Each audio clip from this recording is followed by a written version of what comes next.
গোলক। একে বলছে একটি গোলকের ব্যাসার্ধের দৈর্ঘ্য 10.5 সেন্টিমিটার হলে তার সমগ্রতলের ক্ষেত্রফল হিসাব করে লিখি। সমগ্রতলের ক্ষেত্রফল মানে 4 পাই আর স্কয়ার। তাহলে আমি লিখছি গোলকের সমগ্রতলের ক্ষেত্রফল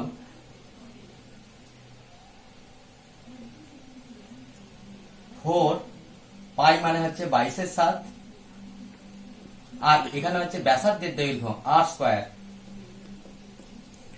আর তার স্কয়ার বর্গ সেমি সমান 4 ইন্টু 22/7 ইন্টু বর্গ সেমি। কাটাকুটি হবে 35, এখানে একটু 88, 5, 8, 8, 13 আর হচ্ছে 10.5 লাখ 6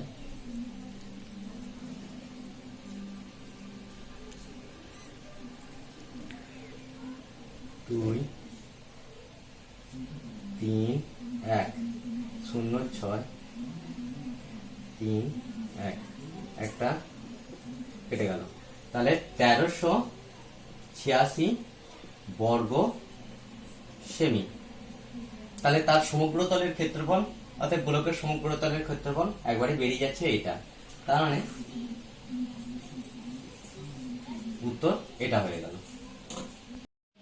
তারপরটা বলছে 2 বলছে একটি চামড়ার বল তৈরি করতে প্রতি বর্গ সেমি 17.50 টাকা হিসাবে 431.20 টাকা লেগেছে।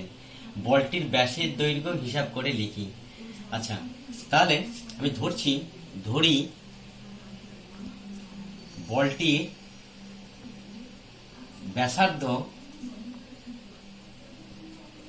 সমান আর, ব্যাসের দৈর্ঘ্য সেমি, আর সেমি। আচ্ছা, তাহলে অতএব বলটির সমগ্রতলের ক্ষেত্রফল ওই সূত্র 4 পাই আর স্কয়ার বর্গ সেমি। তাহলে শর্তানুসারে লেখা যায়, শর্তানুসারে 4 পাই আর স্কয়ার সমান, এখানে বলছে প্রতি বর্গ সেমি মানে 17 টাকা 50 টাকা হচ্ছে 1 সেন্টিমিটার মানে 1 বর্গ সেমি। তাহলে এত টাকায় কত হবে মানে সমান হচ্ছে 431.220 বাই 17.50।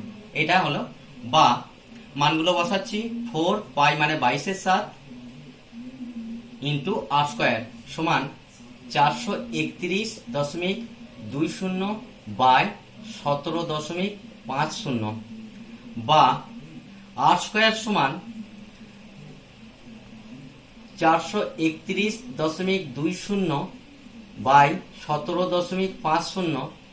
এইটাকে নিচে চলে আসবে 4 ইন্টু 22 আর 7টা উপরে যাবে। এবার এখানে দশমিক পর দুটো আছে, এটা কাটলাম, দশমিক পর দুটো এটা উঠে গেল, তাহলে এইটা কাটলো। বেশ, তাহলে 4 2 দুগুণে 7, এটা 7 দিয়ে কাটি 14, 7 5 35। বেশ, এবার আমি 2 দিয়ে কাটছি 2 দুগুণে 4, 2 1 2, 3 2 5 10, 2 6 12, আবার 2 দিয়ে যাবে, 2 1 2,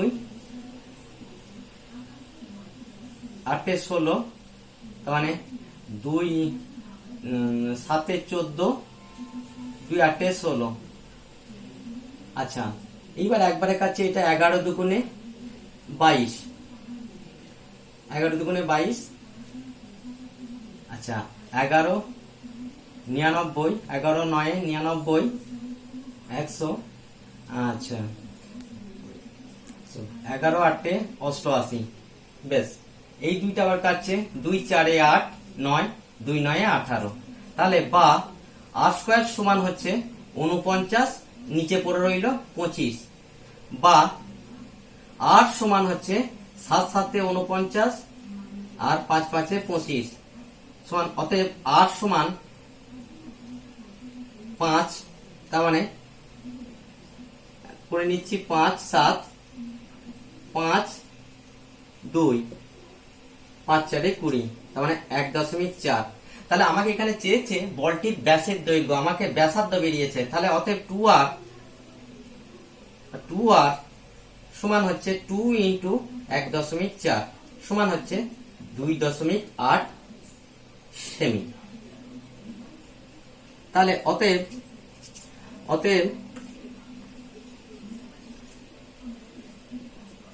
বলটির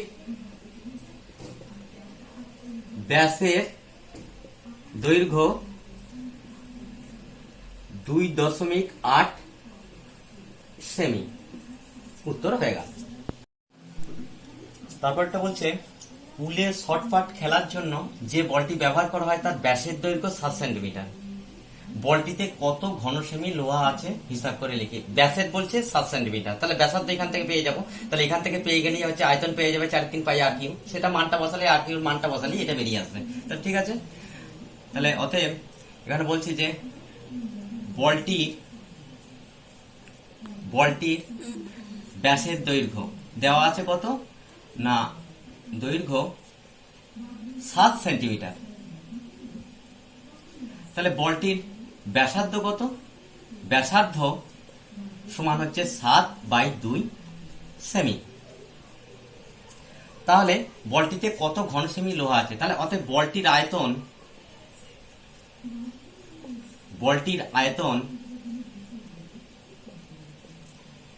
4/3 পাই মানে হচ্ছে 22/7, আর কিউ মানে হচ্ছে 7/2 তার কিউ ঘন সেমি সমান 4/3 ইন্টু 22/7 ইন্টু 7/2 ইন্টু 7/2 ইন্টু 7/2 ঘন সেমি। এবার আমার কাটাকুটি করব। এই 7 কাটলো, 2 11 কাটলো, আচ্ছা 2 দুগুণে 4 2 2 কাটলো, তাহলে উপরে পড়ে রইল 11 7 7 7 7 49 আর 11 9 কে 9 4 9 9 13 3 539 আর নিচে পড়ে রইল 3 ঘন সেমি। তাহলে এটাকে 3 দিয়ে আবার ভাগ করতে হবে। 21 2 3 9 27 2, তাহলে সমান 179 পূর্ণ 2 3 ঘন সেমি। তাহলে অতএব বলটিতে 179 পূর্ণ 3/2 ঘন সেমি লোহা আছে, এটাই হচ্ছে অ্যান্সার। তারপরটা বলছে চারেকটা 28 সেন্টিমিটার দৈর্ঘ্যের ব্যাস বিশিষ্ট একটি নিরেট গোলক জলে সম্পূর্ণভাবে নিমজ্জিত করলে যে পরিমাণ জল অপসারিত করবে তা নির্ণয় করি। এখানে ব্যাস আছে, ব্যাসার্ধ যদি বার করে দিই তাহলে আয়তনটা পেয়ে যাবো। আয়তন যেটা সেটাই হচ্ছে উত্তর, হচ্ছে জল অপসারিত করবে। তাহলে গোলকের লিখছি, গোলকের ব্যাসের দৈর্ঘ্য কত, ব্যাসের দৈর্ঘ্য 28 সেন্টিমিটার, 28 সেমি। তাহলে গোলকের ব্যাসার্ধ সমান 28/2 সমান হচ্ছে 14 সেমি। তাহলে অতএব নিরেট গোলকের আয়তন সমান 4/3, পাই মানে হচ্ছে 22/7, আর আর কিউ মানে এই যে ব্যাসার্ধ বেরিয়েছে, তার মানে 14 কিউ ঘন সেমি সমান 4/3 ইন্টু 22/7 ইন্টু 14 ঘন সেমি। এবার আমি একটু কাটাকুটি করি, 7 দুগুণে 14, বেশ। তাহলে 4 দুগুণে 8, 22, 8, 6 8 16 17, 176, 14, 24, 2, 7 8 30, 3, 3 7, 6 7 1, 4 6, 14 4 2, আবার 14 আর একটা আছে, তাহলে 16 6 হাতে 1, 6 24 25 2, 4 4 16 17 18, 4 3 8 রেখে 9, 4 6 4 2, 6 5 4 9, 14 4 হাতে 1 একে 10 আর 4 14, 2 1 3। তার মানে এইটা উপরে হলো 34,496 আর নিচে 3 পড়ে আছে, তাহলে এটা হচ্ছে ঘন সেমি। এবার এটাকে আমি ভাগ করি 3 দিয়ে, 3 3 3 3 1, 3 4 12, 2 2 9, 3 9 27 27, 2 আর একটা 6 নামবে, 3 8 24, 3 8 24, তার মানে 2, তার মানে হচ্ছে 11,498 পূর্ণ 2 পূর্ণ 98 2 এর 3, এটা হচ্ছে ঘন সেমি। তাহলে অতএব নিরেট গোলক জলে সম্পূর্ণভাবে, অতএব নিরেট গোলকটি জলে সম্পূর্ণভাবে নিমজ্জিত করলে 11,498 পূর্ণ 2 এর 3 ঘন সেমি জল অপসারিত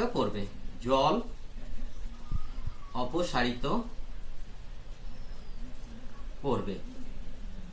এটাই হচ্ছে অ্যান্সার হয়ে গেল। তারপরটা বলছে 5এরটা, কোন গোলাকার গ্যাস বেলুন ফোলাবার সময় তার ব্যাসার্ধের দৈর্ঘ্য 7 সেন্টিমিটার থেকে 21 সেন্টিমিটার হলে বেলুনটির পূর্বের ও পরের সমগ্র তলের ক্ষেত্রফলের অনুপাত নির্ণয় করি। তাহলে আগে এবং পরে বলেছে, তাহলে ফোলাবার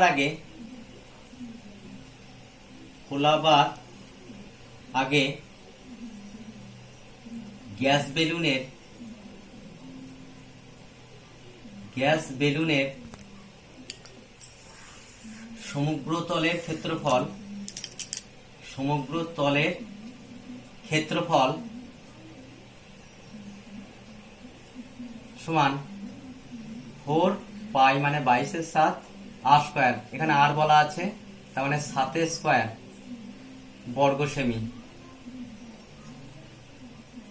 সমান 4 ইন্টু 22/7 ইন্টু 7 ইন্টু 7 বর্গ সেমি।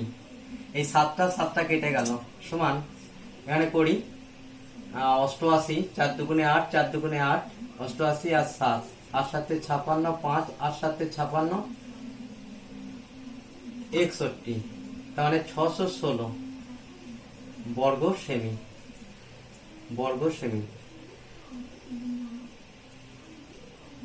বেশ। আবার বলছে ফোলাবার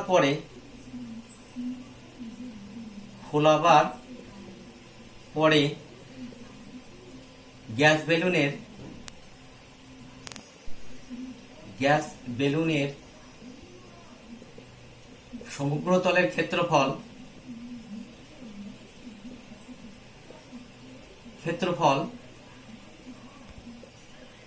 সমান 4 22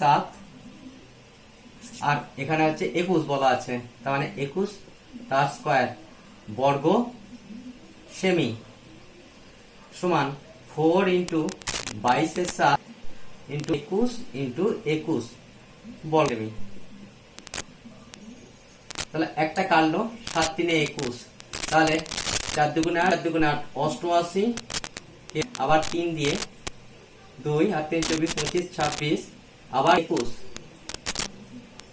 4 6 2 4 দুগুণে 8 6 দুগুণে 12 2 5, তাহলে 4 8 14 4 হাতে 1 4 5 5 সমান হচ্ছে 5544 বর্গ সেমি। এটা করা হলো,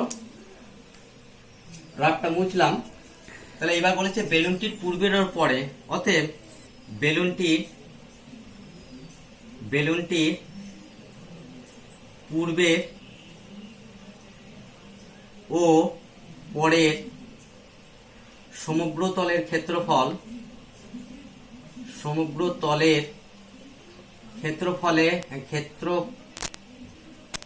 ক্ষেত্রফলের অনুপাত আমার আগে বেরিয়েছে কত না 616 ইসডু অনুপাত যেহেতু চেয়েছে 5544 সমান, আচ্ছা আমি যদি একটা 609 54 5 9 10 11 12 13 14 9 54 59, আচ্ছা 9 6 54 5 9 9 10 11 12 13 14 4 হাতে 1 9 6 54 1 55, তাহলে 5544, তার মানে 1:9। তাহলে বেলুনটির পূর্বের ও পরের সমগ্র তলের ক্ষেত্রফলের অনুপাত নির্ণয় করি। অনুপাত এইটা 1:9 হয়ে গেল। তারপরটা বলছে 6টা অর্ধ গোলাকৃতি বলেছে একটি বাটি তৈরি করছে 127.27 বর্গ সেন্টিমিটার পাত লেগেছে। বাটিটির মুখের ব্যাসের দৈর্ঘ্য হিসাব করে লিখি। ব্যাসটা যেতে মাটিটির মুখের ব্যাস, তাহলে বাটিটির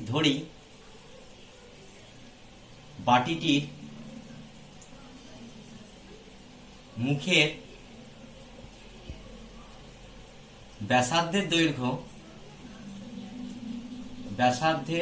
দৈর্ঘ্য সমান 8 সেন্টিমিটার। আচ্ছা অর্ধ গোলাকৃতি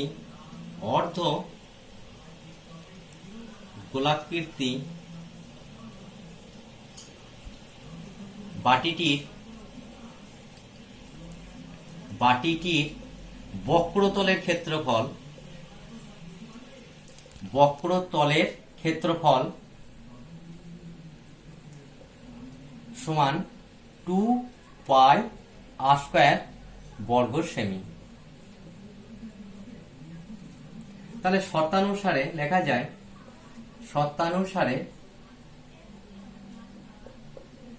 2 পাই r স্কয়ার সমানই হচ্ছে 127.2 বা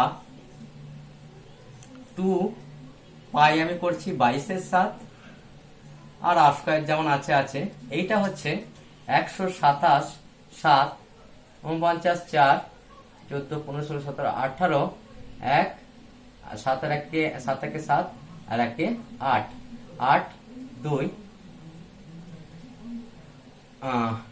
8 9 11 কে 9 8, তার মানে 891/7। আচ্ছা বা r স্কয়ার সমান 891/7 2 22 আর 7টা উপরে চলে গেল, তাহলে 7টা কাটলাম।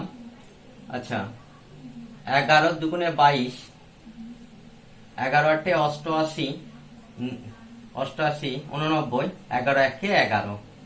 বেশ, তাহলে উপরে 81 আর নিচে হচ্ছে 2 দুগুণে 4।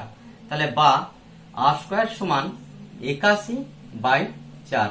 তাহলে বা r সমান হচ্ছে ওটা 9 9 81 আর 2 দুগুণে 4। তাহলে এটা হচ্ছে ব্যাসার্ধ বেরোলো। তাহলে আমাকে চেয়েছে ব্যাস চেয়েছে, অতএব বাটিটির মুখের ব্যাসের দৈর্ঘ্য সমান 2r সেমি। আর তাহলে 2 ইন্টু আর বেরিয়েছে 9/2 সেমি। তাহলে এইটা কাটলাম, তাহলে 9 সেমি। এটাই উত্তর। বাটিটির মুখের ব্যাসের দৈর্ঘ্য হবে এত সেমি। এটাই উত্তর হয়ে গেল।